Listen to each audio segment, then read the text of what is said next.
Hello students, अपन 11th class के अंदर second chapter ही continue कर रहे हैं और सेकंड चैप्टर के अंदर भी अपन जो इंपॉर्टेंट टॉपिक है डायमेंशनल एनालिसिस उसको कंटिन्यू करते जा रहे हैं।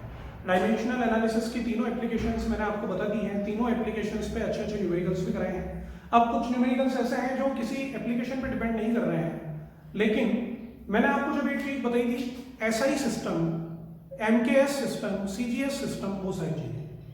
तो SI सिस्टम वालों ने mass, length, time, temperature, current, luminous intensity, amount of substance, इन सबको बेसिक क्वांटिटी माना। ठीक है, उसमें भी सबसे ज्यादा काम आने वाली चीजें मास, लेंथ और टाइम है। ये चीजें सबसे ज्यादा काम आ रही है। अब जो सबसे ज्यादा बेसिक चीजें ये हैं, तो जब भी अपन किसी चीज की डायमेंशन लिखते हैं, जैसे मुझे फोर्स की डायमेंशन लिखनी है तो मैं मास, लेंथ और टाइम के फॉर्म में लिखूंगा कि मास की कोई पावर है, लेंथ की कोई पावर है और टाइम की कोई पावर है, ऐसे। ठीक है, तो दुनिया की किसी भी फिजिकल क्वांटिटी के डायमेंशंस को मास की पावर A, लेंथ की पावर B, टाइम की पावर C इस तरीके से लिखेंगे, क्योंकि mass, length and time are the basic quantity according to SI system. चार क्वांटिटी और है पर सबसे ज्यादा यही यूज आती है। ऐसे तो करंट भी यूज आएगी, टेम्परेचर भी आएगा, वो सारी चीजें आएगी, काफी ज्यादा, मतलब सबसे ज्यादा यही काम आती है। तो इसलिए अपन हर बार मास, लेंथ और टाइम लिखते हैं। लेकिन कोई नाराज हो जाए कि भाई SI वालों के हिसाब से हम क्यों चले, मेरी मर्जी, मैं मास, लेंथ और टाइम को फंडामेंटल नहीं मानूंगा, मैं मास, लेंथ और टाइम को बेसिक नहीं मानूंगा, मैं तो मेरे हिसाब से चलूंगा। तो किस हिसाब से चलेंगे? तो ये क्वेश्चन वाला जो भी है ये अपने हिसाब से लग रहा है। इसने मास, लेंथ और टाइम को बेसिक क्वांटिटी नहीं माना, तो ये m to the power A, L to the power B, T to the power C ऐसे नहीं चलना जा रहा है। ये कैसे चलना जा रहा है? ये वेलोसिटी को, वेलोसिटी यानी कि v, टाइम यानी कि t और फोर्स यानी कि f, इन तीन चीजों को बेसिक चीज मानता है।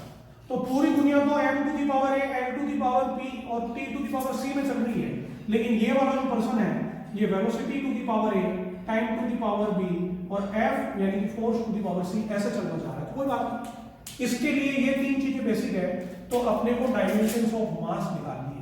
जैसे अपन डायमेंशन ऑफ फोर्स इसकी फॉर्म में निकालते हैं, वैसे डायमेंशंस ऑफ मास इन तीन चीजों की फॉर्म में निकालनी है। तो आसान है, ये बहुत ही आसान क्वेश्चन है, इसको एक बार अपन ध्यान से देखते हैं।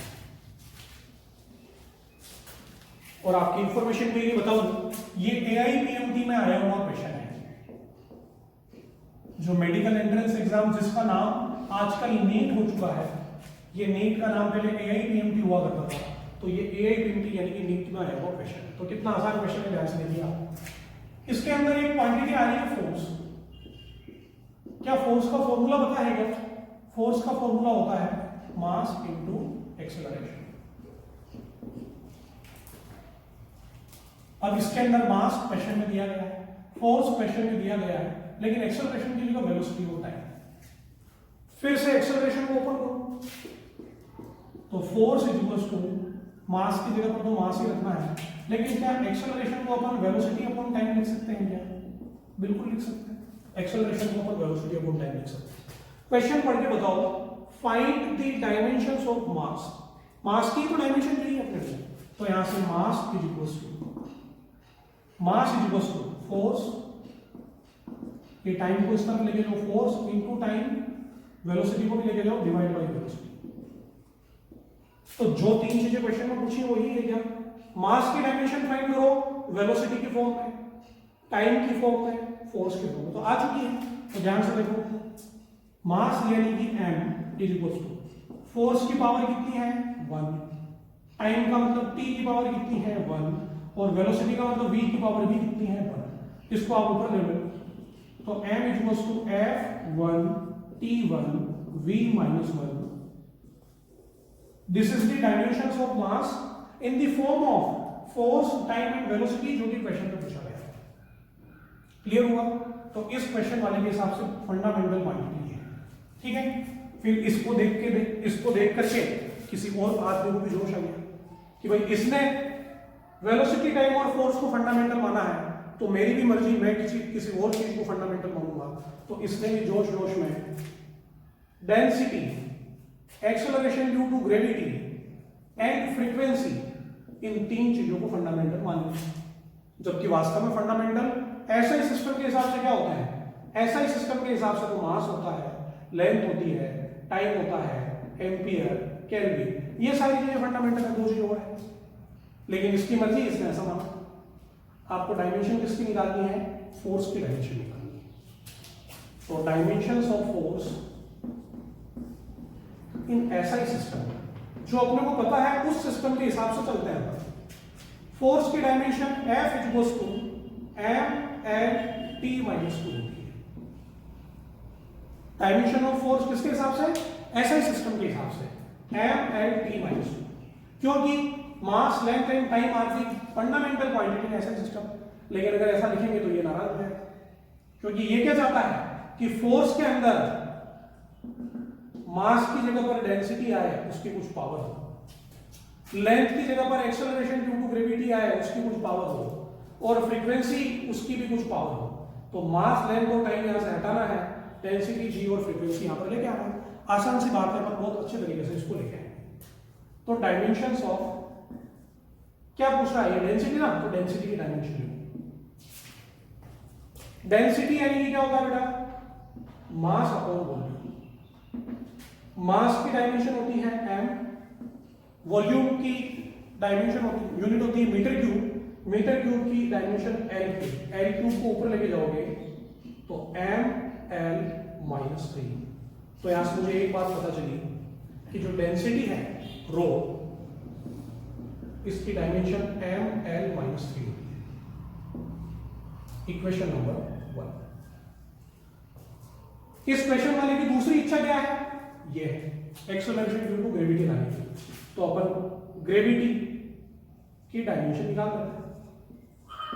एक्सेलरेशन का मतलब क्या होता है, यूनिट क्या होती है, इसकी यूनिट होती है metre per second square. Metre यानी कि लेंथ, पर सेकंड स्क्वायर यानी कि टाइम का स्क्वायर। तो जो g है, एक्सेलरेशन ड्यू टू ग्रेविटी, इसकी डायमेंशन होगी L T minus 2। Equation number 2 समझ में आ रहा है आराम से। और इसकी तीसरी इच्छा है फ्रीक्वेंसी को लानी थी, तो डायमेंशंस ऑफ फ्रीक्वेंसी लिखते हैं। प्रीवियस वीडियो के अंदर फ्रीक्वेंसी डायमेंशन बताई थी। फ्रीक्वेंसी बराबर 1 अपॉन टाइम पीरियड होता है। टाइम पीरियड को ऊपर लेके जाओगे तो फ्रीक्वेंसी इक्वल्स टू होगा T माइनस 1। Equation number 2। यहां तक तो आपको ऐसे कोई दिक्कत आनी नहीं चाहिए। अब आ जाओ आप क्वेश्चन के अंदर, find the dimensions of force. ये रहा फोर्स। फोर्स की डायमेंशन ऐसे सिस्टम में mL T माइनस 2 होती है, लेकिन मुझे m नहीं चाहिए, n नहीं चाहिए, t नहीं चाहिए। तो t हटाऊंगा, l हटाऊंगा, m हटाऊंगा। तो क्या यहां से मैं t हटा सकता हूं क्या? बिल्कुल हटा सकता है। यहां से f equal to t inverse है, तो क्या t equal to f inverse होगा क्या? क्या t equal to f inverse होगा? बिल्कुल होगा। तो t की वैल्यू को f inverse, f raise to power minus 1 लिखूंगा। ठीक है, तो t की वैल्यू को f raise to power minus 1 लिखेंगे। इक्वेशन नंबर 4, ये ध्यान रखना है। अब क्या करेंगे, इस t की वैल्यू को मैं यहां पुट कर देता हूं। ठीक है, तो from equation 2 and 4, acceleration due to gravity equals to l, और t माइनस 2 है ना, तो t की जगह क्या लिखूंगा मैं? f inverse. ये तो भी t लिखा है मैंने, और t की पावर है माइनस 2, तो g equals to l, minus minus plus हो जाएगा, 2 इंटू 1 2 हो जाएगा, f स्क्वायर।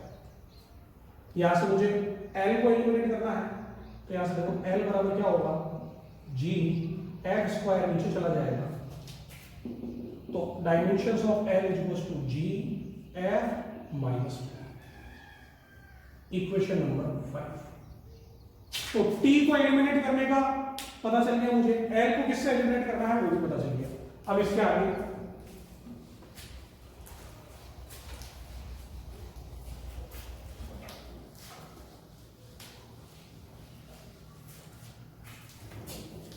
इक्वेशन नंबर 1 और इक्वेशन नंबर 5, इन दोनों को यूज करता हूं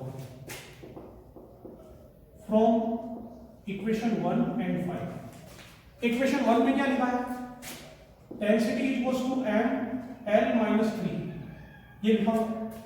लेकिन l की खुद की वैल्यू कितनी है, g f माइनस 2। तो density equals to m, l की जगह पर मैं लिखूंगा gravity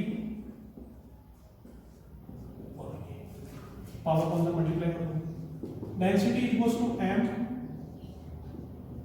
g to the power -3, ये -3 into -2, 3 into 2 6, minus minus plus f6 हो गया। यहां से m is equals to density और ये नीचे चले जाएंगे, g -3 नीचे आ गया, f6 नीचे आ गया, तो डेंसिटी -3 को ऊपर लेके जाओ +3, f6 को ऊपर लेके जाओ -6, ये मास का पता चल गया, इक्वेशन नंबर 6। अब डायमेंशंस ऑफ फोर्स क्या है, m(L)T-2, क्या m की वैल्यू किसमें चाहिए, रो g और f है, क्या रो g और f है, तो लिख देते हैं f is equal to m की वैल्यू लिखता हूं rho g2 f raise to power -6, l की वैल्यू क्या है, एरिया की वैल्यू gf-2, gf-2, और t की वैल्यू क्या है, t की वैल्यू है f इनवर्स, तो t की वैल्यू f इनवर्स है और उसकी भी पावर हो रहा है -2, किसको करते हैं सो, तो रो, इसके अलावा और कहीं पर रो आ रहा है क्या, और कहीं पर भी रो नहीं आ रहा है, तो रो की जगह पर रो ही g3 और g, तो g3 इंटू g की पावर कितनी होगी 4, f रेज़ टू पावर -6 और f रेज़ टू पावर -2 दोनों मिलाकर कितना हो गया -8, -2 इंटू -1 ये हो जाएगा +1। अब इन दोनों को सोल्व करना बाकी है, तो force is equals to density g to the power 4, ये हो जाएगा फ्रीक्वेंसी टू द पावर -6। तो वैसे तो ऐसा ही सिस्टम में फोर्स की डायमेंशन होती है m(L)T-2, लेकिन क्वेश्चन में पूछा था कि डेंसिटी, ग्रेविटी और फ्रीक्वेंसी की फॉर्म में निकालो, तो ये इसका आंसर है, डायमेंशंस ऑफ फोर्स। ठीक है, इसी तरीके का एक और क्वेश्चन है, अब की बार फंडामेंटल क्वांटिटी है velocity of light c, acceleration due to gravity g और एटमॉस्फेरिक प्रेशर p, तो आपको डायमेंशन किसकी पता करनी है, लेंथ। एक चीज ध्यान से सुन लो बेटा, अपन ने ऐसा ही सिस्टम पढ़ा है, ऐसा ही सिस्टम में फंडामेंटल क्वांटिटीज कितनी है, 7 फंडामेंटल क्वांटिटी, लेकिन जब अपन किसी चीज की डायमेंशन लिखते हैं, जैसे m(L)T-2 लिखा, तो इसमें तो 3 फंडामेंटल क्वांटिटी है, बाकी सबकी पावर कितनी है लिखा नहीं है ना, इसका मतलब 0 है पावर, एम्पियर की पावर 0, केल्विन टू की पावर 0, बाकी सबकी 0। इसका मतलब यह है कि फंडामेंटल क्वांटिटी भले ही 7 है, लेकिन जरूरी नहीं है ना कि किसी की डायमेंशन में 7 ही यूज हो जाए, कहीं पर 3 होगी, कहीं पे 2 होगी, कहीं पे 1 ही हो सकती है, 4 हो सकती है, 5 हो सकती है ना, तो कुछ भी हो सकता है। तो जरूरी नहीं है कि किसी क्वेश्चन के अंदर अगर फंडामेंटल क्वांटिटी 3 दी गई है तो गिवन क्वेश्चन के अंदर तीनों ही यूज आए, है ना, ऐसा जरूरी बिल्कुल भी नहीं है। जैसे ये क्वेश्चन अपन देखते हैं, आपको किसकी डायमेंशन पता करनी है, लेंथ की, तो वैसे तो लेंथ की डायमेंशन क्या होती है, वैसे तो लेंथ की डायमेंशन l होती है, लेकिन आपको लेंथ की डायमेंशन c, g और p इसकी फॉर्म में निकालनी है। तो पहले तो अपन c की डायमेंशन लेते हैं, dimensions of velocity of light, velocity of light यानी कि क्या, c यानी कि वेलोसिटी की डायमेंशन होती है l(T-1), आप सबको अब तक ये निकालना आ चुका होगा, इसलिए डिटेल में नहीं बता रहा हूं। जिसको फिर भी नहीं पता है, वेलोसिटी यानी कि मीटर पर सेकंड, मीटर की डायमेंशन l, पर सेकंड यानी कि T-1। फिर मैं लिखता हूं dimensions of acceleration due to gravity, acceleration due to gravity यानी कि क्या, g यानी कि l(T-2), और डायमेंशंस ऑफ प्रेशर यानी कि होता है फोर्स अपॉन एरिया, फोर्स की डायमेंशन m(L)T-2, एरिया की l², ये कैंसिल हो जाएगा, एक बार ऊपर चला जाएगा, तो डायमेंशन ऑफ प्रेशर होगा m(L)-1T-2, this is the dimensions of pressure. आपको डायमेंशन किसकी निकालनी है, लेंथ की डायमेंशन निकालनी है। अब लेंथ कैसे लूं मैं, इन तीनों को मिला करके कैसे लेंथ लेकर के आऊं, हर क्वेश्चन के अंदर मेथड अलग होता है ना, मैं तीन क्वेश्चन बताया, तीनों ही अलग अलग मेथड से बताया, एक क्वेश्चन फॉर्मूले से बताया, दूसरा क्वेश्चन डायमेंशंस को कन्वर्ट करके बताया, तीसरा क्वेश्चन में भी रेशियो लेकर होता, ठीक है ना, तो हर अलग तरीके का क्वेश्चन मैंने आपको बताया। इसमें ध्यान से देखो, मुझे डायमेंशंस ऑफ लेंथ यानी कि l, इसकी डायमेंशन चाहिए c, g और p की फॉर्म, अब ध्यान दो, अगर मैं इस c का स्क्वायर कर दूं, वेलोसिटी ऑफ लाइट का स्क्वायर, इसका मैं स्क्वायर कर दूं और एक्सेलरेशन ड्यू टू ग्रेविटी से डिवाइड कर दूं,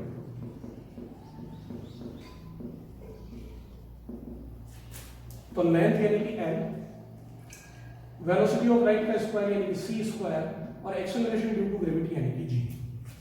करके देखो, c क्या है, एल टी माइनस वन, तो एल टी माइनस वन का स्क्वायर और g से डिवाइड कर दिया तो एल टी माइनस वन। तो यहां पर इस तरफ क्या चल रहा है, लेंथ l का स्क्वायर t माइनस वन का square divide by L T minus one. देखो ये कैंसिल हो रहा है, क्या l आ रहा है क्या, इसका मतलब ये हुआ कि c स्क्वायर बाई g किसके बराबर होता है, l के बराबर होता है। तो l की डायमेंशन क्या हो गई, c की पावर 2 g की पावर माइनस वन, और प्रेशर पर डिपेंड ही नहीं कर रहा है, तो प्रेशर की पावर कितनी, 0, उसको लिखो चाहे मत लिखो कोई बात नहीं। तो लेंथ की डायमेंशन हो गई c square g minus one. ठीक है।